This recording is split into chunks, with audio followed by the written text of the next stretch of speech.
to episode 9 of Associations Now Presents, an original podcast series from the American Society of Association Executives. I'm Christine Shaw, CEO of Naylor Association Solutions. You've probably heard me on my podcast, The Association Advisor. However, today I'm honored to host this episode for the ASAE. Before we begin, I'd like to take a moment to thank our episode sponsor, Visit Omaha.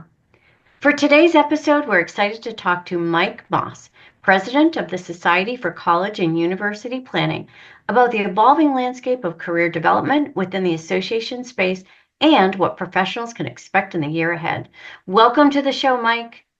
Thank you very much for having me. I'm looking forward to our conversation.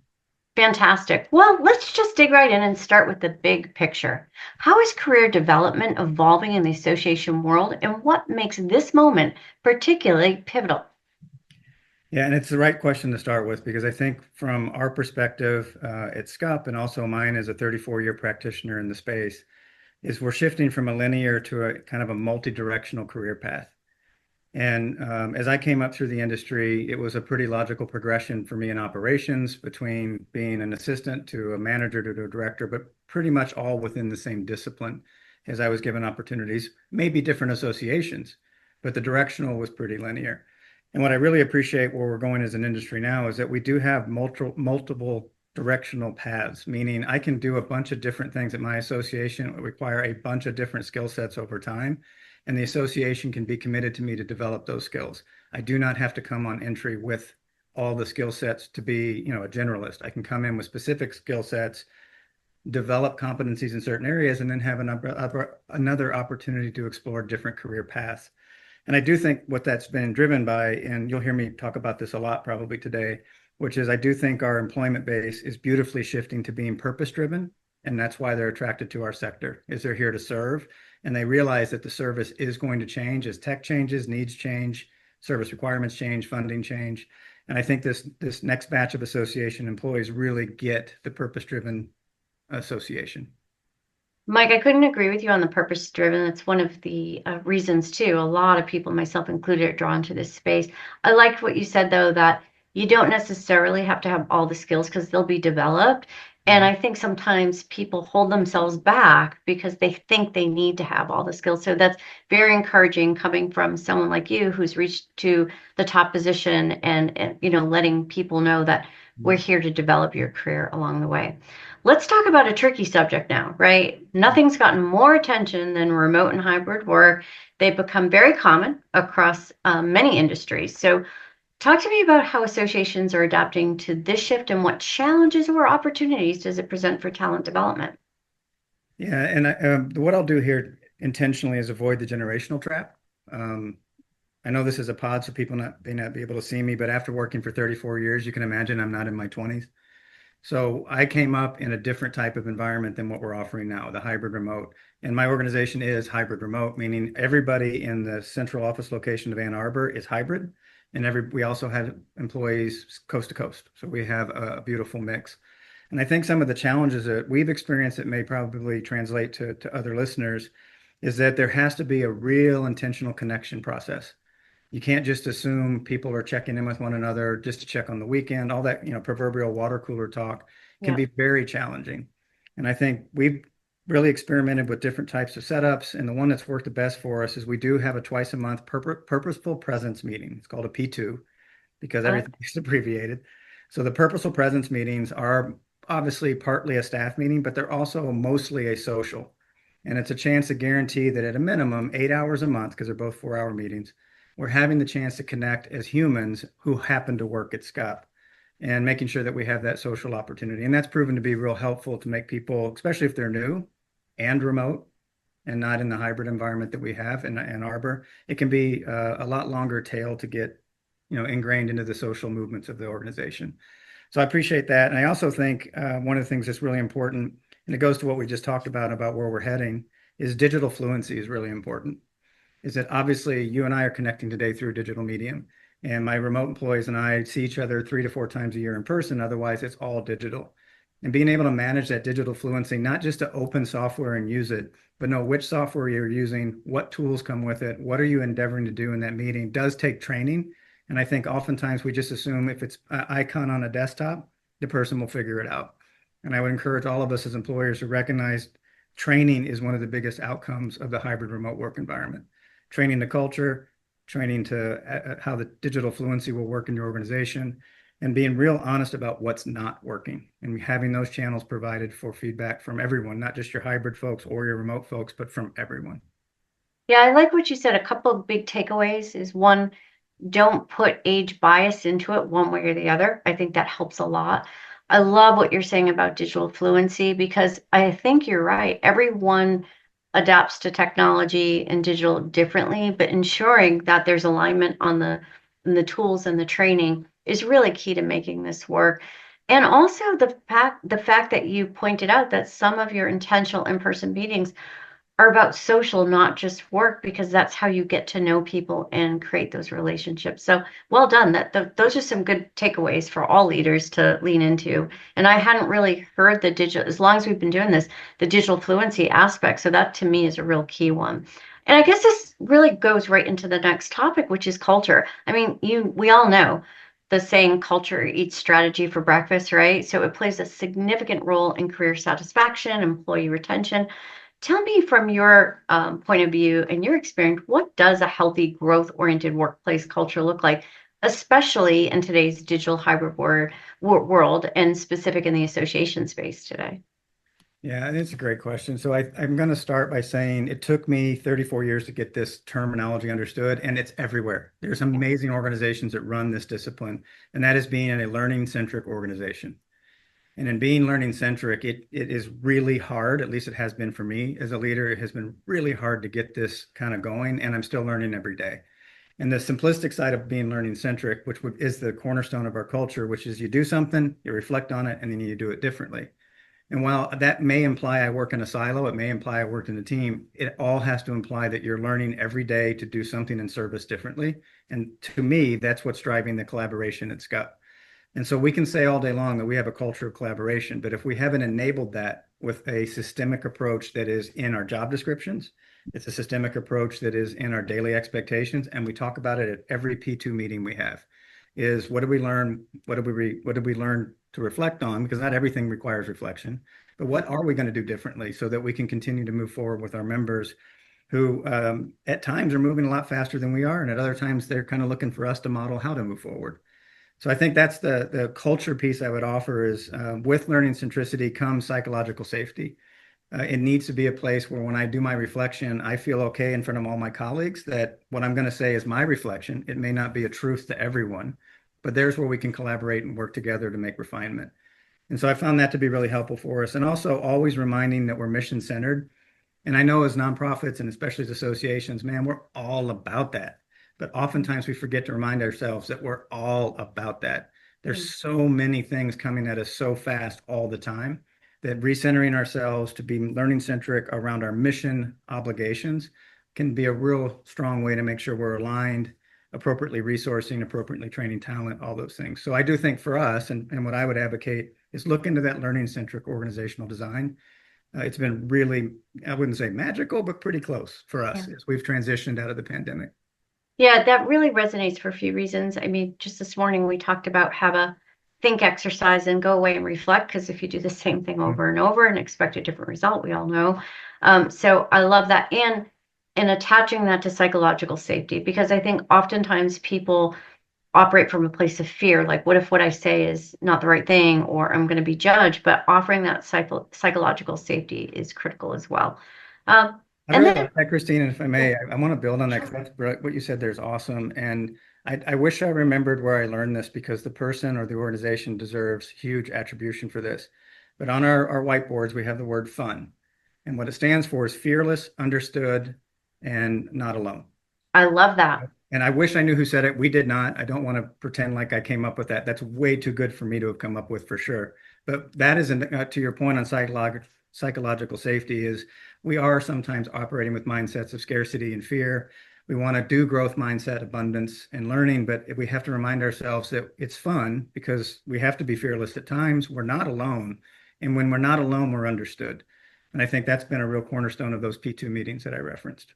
Yeah, well, they say some of the best things are plagiarized, so I think the person would be more flattered. And I know for me, this is a great takeaway. I hadn't heard that one before, but for sure I'm going to reference that. So thanks. And let's go back to what we talked about both at the beginning and in your last discussion is about purpose and mission. So talk about how you feel associations can better align career development efforts with that sense of purpose and mission to engage your staff and new hires. Yeah, I think it starts with value-based hiring and assessment and value-based onboarding. As much as I just totally went all in on mission in the previous discussion, I think it does come on now as like, are we value aligned? And I'm going to be very deliberate here. It's not about fit. It's about value alignment. And I'm not a big advocate of fit because it limits the type of experiences we can bring in potentially. And, not to be completely self-deprecating, but one Mike Moss at this group is enough because of the way I work. That's enough. Yeah. And I would love to be complimented. And so what I want to be complimented is on my value commitment. And so if we look at the career recruitment as well as the onboarding and our career pathing around the value alignment, it does open up a huge opportunity to have diverse experiences, lots of different skill sets come in. And as we mentioned earlier, you don't have to have all the skill sets when you show up, but do you have a mindset that you can figure it out, learn it, want to learn it, do the learning centricity? So I do think that alignment with mission is important, doing the values-based hiring and onboarding, and then give everyone cross-functional exposure. And I can do that easily at 18 people. I've worked at groups of 250 people. Obviously, things scale differently, but be real intentional about that cross-functional exposure because that's when someone raises their hand and goes, gosh, can I take a shot at that IT job? Yeah. And that's where we get that real nice retention, but we also get growth and we get new skills, new perspectives. So I think that's kind of how I would align to that answer. Well, and that really segues nicely into professional development. I think you, in that answer previously, you articulated ways in which you um, help with professional development. I think both the encouragement of not waiting for every skill, but then this cross-functional. So tell me a little bit more about how you think associations can innovate in this area, besides what you're already doing in your own association. I think all of us, including SCUP, we need to get real good at peer-to-peer knowledge sharing. We all talk about silos, but we all have learning that we have that we forgot to say out loud. But when we're in peer-to-peer environments to knowledge share, create those opportunities. I think in leadership, it's our obligation to create that. And the other thing is you cannot invest enough in training. And I have to be held accountable to this by my peers at times because one of the easiest things often in crisis to cut is, well, we don't need to do training right now. We just need to get through it. That has to be the last thing that you agree to cut. Of course, people and the training that goes with it. Last thing to do. Do everything else you can because in that training investment, you're making a commitment to them for learning and career trajectory. And we all know we're not all going to be here for 34 years. Some people are here for 18 months and some are for 18 years, and they all require a consistent investment. And that investment projects the trust that we want in our development. We trust that you're going to put this to good use. I know I may not be investing in you forever. I am going to make you a better XYZ, whatever your path is before you leave here. That is my commitment as an employer. And I think that mantra of commitment to training and peer-to-peer knowledge sharing is something we all need to improve at. Yeah, I agree. And I think that, my mantra is always if I invest in you for training, even if you don't stay long term with me, I'm making you a better contributor in the overall economic world. So that's a win-win for everyone. And I do think employees appreciate that. So I think it's great. And I think that everyone holding ourselves accountable, it's just the right thing to do as we think about making a better workplace for everybody. Let's take a quick break from our conversation for a word from our episode sponsor, Visit Omaha. Omaha is where work and play meet. The city is expanding its meeting venues and adding attractions. The Riverfront, a 72-acre green space downtown, features recreational amenities, scenic views, and room to unwind.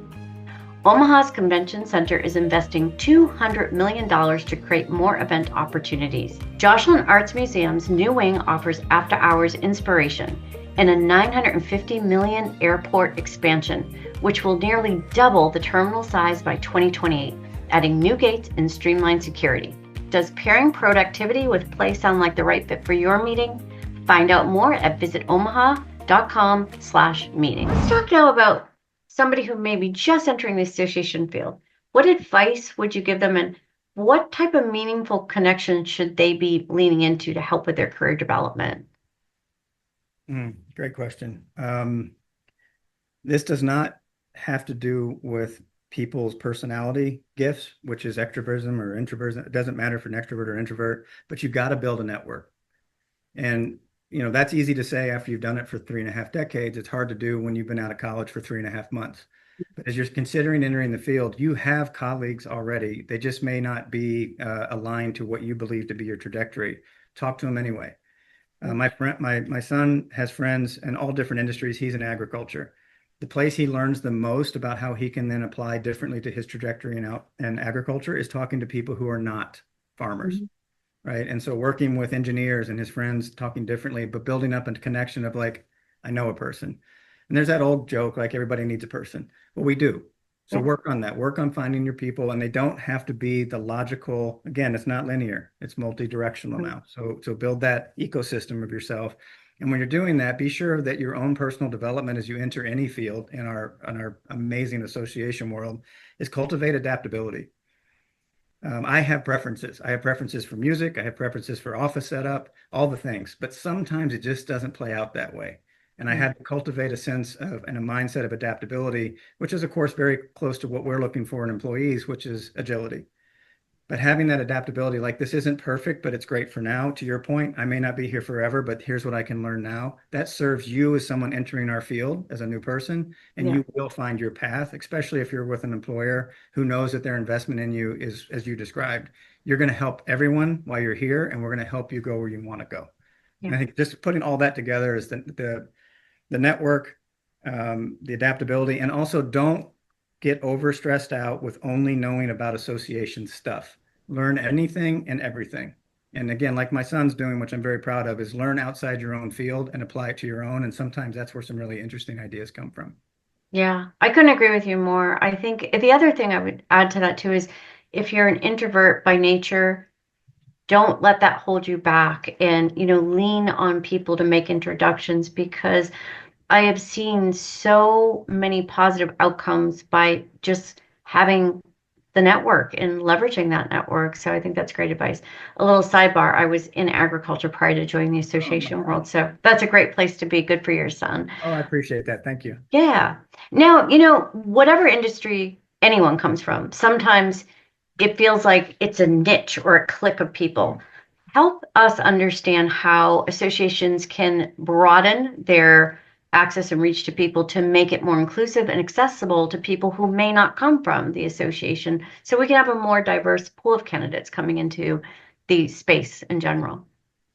Yeah, that's everything, right? And what I would start with is a negative, which is if it looks like it was a job description that could have been posted in 1991, you got to start over. That is the wrong job description. Don't start there. So start with where we need to be, where we are now, which is be really transparent. Transparent about everything about your company and be very transparent about the compensation. And while I appreciate that there's state laws that vary and all the HR compliance things we have to do, the one thing we can all do is not post a range that says 0 to 500,000 and just play the compliance game. Like be real Right. specific. And in that specific transparency, you're going to attract the hiring prerequisites that you're looking for because a lot of people will be looking for that transparency. I know what I'm getting into in the first interview. They're maximizing their time and you're maximizing yours. So it's like procedurally, I think those things are important. But then also in the interview process, don't assume just because someone is a hiring manager with management experience that that equates to interview experience. And it Mhm. goes back to our earlier conversation. Training matters. And Mhm. so I've been fortunate to be a manager, but then as I became a hiring manager, at the time, I didn't get any training on the difference between having a conversation with a colleague and a conversation with a candidate. And those are materially different conversations.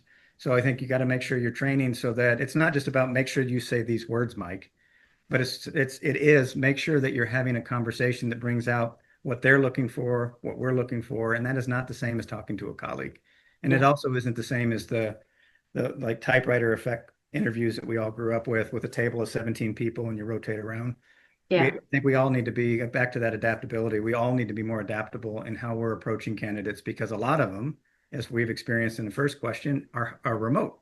Yeah. I may not actually meet, and I have some stories here. I have not met some of my employees until they're months on the job in Yeah. person.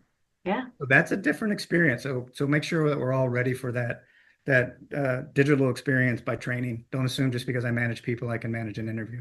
Yeah, and to that point though, on I do think that the remote hybrid has broken down some barriers about reaching out to a broader geographic area, which helps with diversity. And going back to your networking, one thing someone taught me in my career is when you're networking, ensure that you're going out beyond your inner circle because that's where you're going to get people who aren't from your little ecosystem, right? Like you're thinking of the example you shared about your son, you're proud of him with engineering, Yeah. reaching out, even though he's an ag. You don't know where that connection could lead to, or perhaps there's a really good candidate through a friend of a friend of a friend. So the more we can do that and not think so linear, I think it helps all of us. So, That's all. And no one can see this, but I'm hitting the plus 100 button. oh, good. That was awesome. That was awesome. Okay. Thank you for bringing that forward.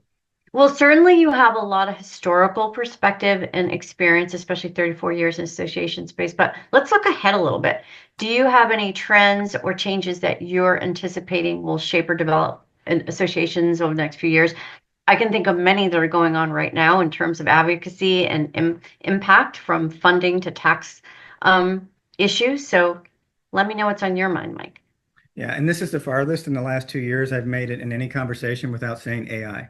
So Hmm. we will just acknowledge we know that's part of it. That the AI integration into our businesses, whether we're slow to adopt or fast to adopt, there's the future workforce. So we'll just honor that and leave that there. Yeah. I do think we need to really think differently as associations about becoming hubs for continuous professional development. So being Hmm. lifelong learning ecosystems and not just a place where people work. And so this goes into I think the bigger collaboration issue for associations, if I applied any level of foresight to this, would be we will not be standalone associations in the next 5 to 10 years. We will be in ecosystems and the business models will have changed dramatically. And it's from all the pressures we know are real. It's pressures we haven't figured out yet. But I think that's part of being in a lifelong learning ecosystem. So we have to adapt and we have to be calibrating our plans. So one thing I would say, getting the planning hat on for a minute to this question is that we all write 3, 5, 10-year strategic plans and then try and work them. And two rules. Number one, never abandon your plan. And number Hmm. two, always adjust and recalibrate your plan. Yep. So if as things change, what you wrote 2 years ago into a plan or 3 years into a plan is not going to be the same outcome. And having that outcome focus will determine then going to this conversation about career development, it will determine what skill sets you need for that next run. Whether you run 6 months or 6 years on whatever you're doing, I think that's the adaptability that is coming. And it's not the same siloed industry specific type associations. I do think if I could offer one thing is let's be open to this ecosystem of support that we need to use for the society to come, industry to come. Um, Yeah. it could And be, open to the fact that it could look different than it does today, but it could be also more effective. I like also what you said too, is that a lot of times when something isn't working, the immediate instinct is to just whiplash and abandon your plan. But to your point, it might just need adapting, not throwing it out, right? So I think that's important. Mike, I've enjoyed this conversation as a leader and someone in the space. You gave me a lot of good takeaways and some new things I hadn't even heard. And I'm really confident everyone else is going to enjoy it as well, listening to it. So I really want to thank you for your time today. oh, thank you. This was a great conversation. It could go on for hours, so I It appreciate could. that we got through it in a timely manner and appreciate also y'all's support of our industry. I don't care what other people do for a living. Working in associations is the right way to just to manage your career. So let's keep people coming. Let's keep Absolutely. our career pathways. Well, great. At this point, I'd like to thank everyone for listening to this episode of Associations Now Presents. Join us each month as we explore key topics relevant to association professionals, discuss the challenges and opportunities in the field today, and highlight the significant impact associations have on the economy, the U.S., and the world. And again, we want to thank our episode sponsor, Visit Omaha. So be sure to subscribe to our podcast on Apple, Spotify, or wherever you listen to your favorite podcast.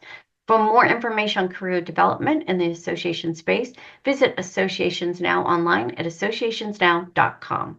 Thanks, everyone.